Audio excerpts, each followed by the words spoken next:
and his newest book just came out 8 days ago called The Internet of Money, which is a masterpiece to read. Please help me welcome Andreas Antonopoulos. Good morning, everyone. It's actually very difficult to explain Bitcoin. I've spent the last 5 years learning how to explain Bitcoin. That is my full-time job. So for a moment, forget everything you think you know about Bitcoin. Forget everything you've heard about blockchain. And let's start from basics. In 2011, I heard about Bitcoin for the first time. And my reaction was exactly the same as the reaction of everybody else who heard about Bitcoin the first time, including its founder. And that reaction was, ha! Nerd money. That's probably just for gambling. 6 months later, I heard about Bitcoin again. And this time, I read the white paper that launched this system. And my background in computer science and distributed systems allowed me to see behind the illusion of what I thought Bitcoin was, and it blew my mind. In my life, I have now had 6 occasions in which I have become absolutely obsessed with a system of technology to the point of forgetting to eat, forgetting to sleep, and consuming as much knowledge as I possibly can. My first computer, when I was 10 years old, my first programming language experience, my first modem, my first access to the web, the first time I used the web browser, the first time I downloaded and installed the Linux operating system, and then Bitcoin. When I discovered it, I spent 4 months consuming as much as I could, except food. I lost 26 pounds on the highly inadvisable diet of obsession. I have not emerged from that because I keep finding new layers of depth to understand this. And the reason it's so fascinating is because it isn't what it appears to be at first glance. Bitcoin isn't money. The blockchain isn't a system of currency. It is a platform of trust. It's not a company. It's not a product. It's not a service you sign up for. It's not a currency. Currency is just the first application. It is the concept of decentralization applied to the human communication of value. Because what is money? InQ told us it's an illusion. It's imaginary. And the reason we don't grasp that is because it's so deeply embedded in our civilization. Money is one of the oldest technologies that humanity has. It precedes writing. How do we know that? The very first samples of writing we have are spreadsheets. They are tallies and ledgers of debts owed, and money pre-existed that writing. You might even speculate that money had an oral tradition until it needed to invent a written tradition, so writing was created for it. In the history of money that now spans tens of thousands of years, there have been maybe 5 major changes. From pure barter exchange to the introduction of the first abstraction of value, shells, feathers, beads, nuts, stones, and then precious metals, and then paper money, and then plastic money, and now network money. Bitcoin introduces a platform on which you can run currency as an application on a network without any central points of control, a system completely decentralized like the internet itself. It is not money for the internet, but the internet of money.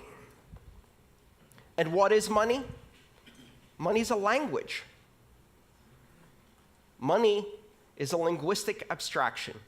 Money is a language that we use to communicate value to each other.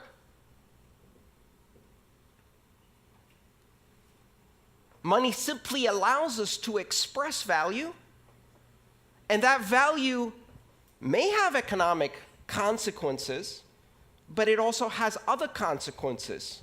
We use money to express and create social bonds and relationships and associations and to create organization. Bitcoin is the first system of money that is not controlled by any entity, that is completely decentralized. And what that does is it introduces the very same things that the internet brought to communication. If money is speech, if money is a language, and you disconnect it from all other media, and you make it pure speech, pure content, an internet content type, a protocol designation, money over IP, it completely separates it from all of these previous notions of nations, sovereign issuers, institutions that control. And so we go from institution-based money to network-based money. And of course, everyone will welcome this with open arms. Not a chance. What do you think they said the first time someone was presented with a gold depository certificate instead of a gold coin? They said, "That's not money. Go away." What do you think happened in 1950, the first time someone showed up at a motel and presented their Diners Club membership card and said, "I'll pay with this piece of paper"? That's not money. Go away. And now we're on the verge of a new transformation of money. We're on the verge of creating the first completely global, completely borderless, completely decentralized, and completely open form of money. One where you can build applications because this money is programmable. And you don't need to ask anyone's permission to launch an application any more than you need to ask permission to launch an application on the internet. And the only requirement to have a successful application on the internet of money is 2 interested participants. That is your market segment, and you have an application. And 1 million applications will flourish. When you push innovation to the edges of the network, when you remove the requirement for permission, what happens? Exponential explosion in innovation. The applications that could not be built on the old systems of money because they required permission, because they required a significantly large market segment, because they required adoption by many in order to be available at all. Now, none of those requirements exist. Anyone in the world can download an application or use even a feature phone with text messaging and immediately acquire the same powers that institutions of banking have today. And when I say anyone, that's only scratching the surface. Because ironically enough, not only does Bitcoin and blockchain currency not recognize borders, it also does not recognize people. It doesn't matter if you're a person, or a refrigerator, or a self-driving car. Throughout the history of money, ownership of currency required personhood, either as an individual or as an association of individuals in a corporation. Bitcoin can be owned by machines. Bitcoin can be owned by software agents. Machines can pay each other. And that is not just about economic activity. It's the basis for market-based security systems. It's the basis for creating bonds of authentication between devices. It's the basis of new applications that have never been done before. Bitcoin and blockchain technology unifies the systems of money. Today, we have systems of money for small payments, systems of money for large payments. We have systems of money for payments between individuals. We have systems of money for payments between companies. We have systems of money for payments between governments. Does that remind you of something? That's how communication used to be before the internet. We had systems of communication for pictures, systems of communication for letters, systems of communication for short distance and long distance, and the internet came and unified all of those. What the Internet of Money does is it creates a single network which can do a microtransaction to a gigatransaction in seconds, anywhere in the world, for any participant without permission. But if you just look at the application of money, you're missing the point. Because you can take the language, the building blocks of this platform, and use them to construct other languages that communicate value. Tokens, reward points, brand loyalty coins. Today, there are over 1,000 digital currencies using the design pattern, the recipe of Bitcoin. Most of them are junk. Some of them are not. And over the next decade, we are going to see tens of thousands and then hundreds of thousands of coins. Some will have economic use. Some will simply be expressions of loyalty, affiliation. They will represent items in the physical world, the title for a house, the controlling key for a car that can be transferred from one owner to another, and 5 seconds later, that owner can step into the car and drive away because the car can validate the new standard of ownership. We cannot yet imagine what applications we're going to build around this. But one of the interesting things we're beginning to observe is that money arises out of the social construct of Homo sapiens spontaneously. It even arises in primates. You can teach monkeys money. You can teach dolphins money. You can teach greys, parrots, money. And they will learn how to exchange abstract tokens for food and then use them to build social relationships. They'll also invent strong-arm robbery. Beat up the other monkey, take away its pebbles, eat the bananas. And we see that same thing happen in children. Toddlers invent money in kindergarten. Blocks and rubber bands and Pokemon cards and other little tokens, abstractions of value that they exchange to strengthen social bonds, to express loyalty and friendship, to learn about sharing. Children will be building currencies. Only this time, these currencies will be global, unforgeable, and scalable on day one. A few years from now, Maria will be launching Maria Coin in her kindergarten to compete against Joey Coin. And it won't really matter to anyone. Until, of course, Justin Bieber launches Justin Bieber Coin, and it happens to surpass the market capitalization of 30 nations on this planet. And we are all writing horrified opinion editorials about how the world is going to hell.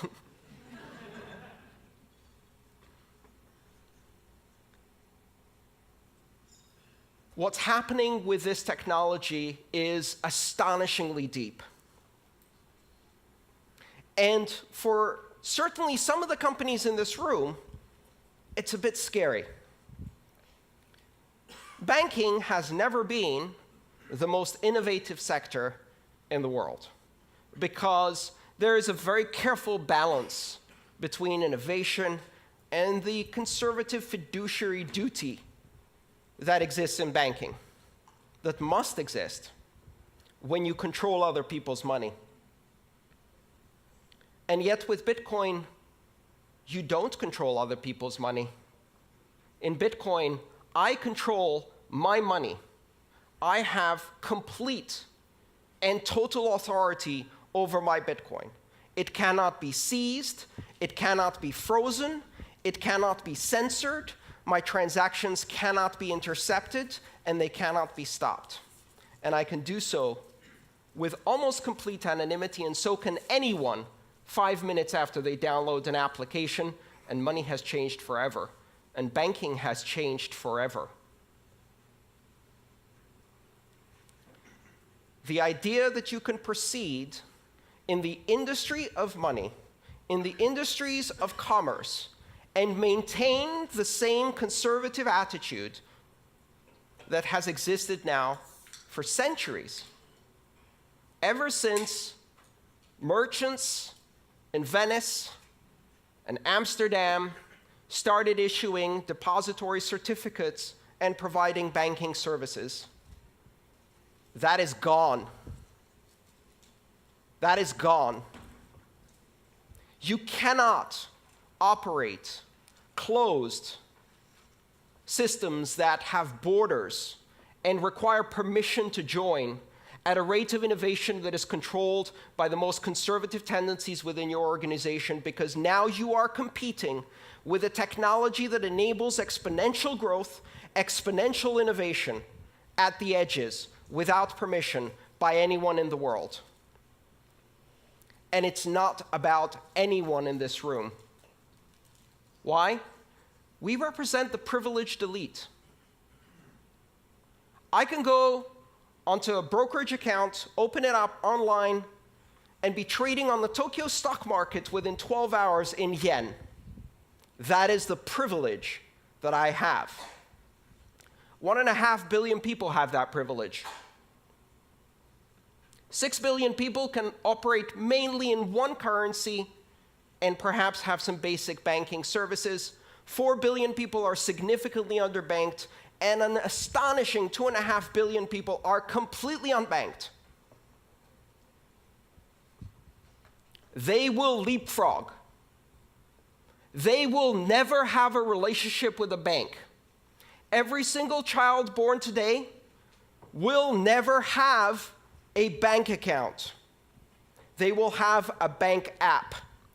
A bank app that doesn't give them an account, a bank app that makes them a banker, an international banker in an app. They will not be permitted to open a bank account until they're 16 years old. By that time, I hope they will have at least 6 or more years of experience with digital currencies. And I would like to watch them walk into a bank branch to have someone explain to them what 3 to 5 business days means. It is highly likely that children born today will never get a driving license because they'll have self-driving cars, but they will also never use paper money. Because by the time they get to an age where they really start using money, there is no paper money. It will seem as anachronistic as a fax machine or horse and buggy seems to us. Exponential innovation on a global basis, giving access to the other 6 billion. They have enormous need, and this system offers them a solution. It's not ready yet. It's nascent. It's complex. It's impossible to use for most people. In 1989, I sent my first email. In order to do so, I had to compile a version of the Unix mail program using a C compiler and Unix command line skills. I had to set it up on the command line, type out my email, and that email was transmitted across the great internet in an astonishing 3 days. Exactly 20 years later, my mother replicated that experience with a swipe. Bitcoin today and all of the currencies that are built on that recipe are just at the same level that the internet was in 1991. Only now, we have the internet. And so the rate of exponential growth has already started. The innovation is growing at an astonishing rate. I spend every single day full-time trying to keep up with Bitcoin. Just one currency, and it's almost impossible. Do not underestimate this. Do not listen to the people who tell you that Bitcoin is just for pornographers, terrorists, drug dealers, and gamblers. Remember that they said the exact same thing about the internet. And when you give it to 2 or 3 billion people, they're not interested in those things. They're interested in sharing cat videos.